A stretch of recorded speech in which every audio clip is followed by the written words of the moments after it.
Il a remporté l'élection présidentielle dès le premier tour avec 58% des voix. C'était en février dernier. 8 mois plus tard, Prabowo Subianto prête enfin serment. Ce dimanche, l'ex-général de 73 ans, au passé militaire controversé sous l'ère Suharto, s'est engagé à présider une démocratie pacifique.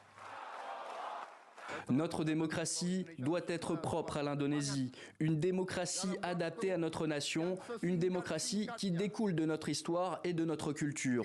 Notre démocratie doit être une démocratie polie où la dissidence ne peut être hostile. La correction ne doit pas être abusive, le combat ne doit pas être haineux et la compétition ne doit pas être truquée. Sa victoire, il la doit en partie à son colistier, Gibran, le fils aîné de l'ancien président Jokowi. Mais pour constituer ce ticket gagnant, il a fallu réformer la Constitution. Gibran était trop jeune pour pouvoir se présenter. Certains accusent l'ancien président d'interférence dans l'élection, des accusations rejetées par la Cour constitutionnelle. D'autres redoutent également une possible remise en cause des avancées démocratiques. Prabowo est en train de constituer une coalition massive. Des portefeuilles ministériels sont distribués à chacun des partis de la scène politique du pays.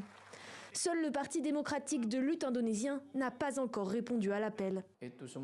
S'il est vrai que tous les partis se voient attribuer des sièges ministériels, cela signifie que pour la première fois, ce gouvernement n'aura pas d'opposition ou qu'il n'y aura pas de parti à l'extérieur du gouvernement. La question est alors de savoir quel sera l'impact pour le futur gouvernement s'il n'y a pas d'opposition, s'il n'y a personne qui puisse critiquer à l'interne du Parlement.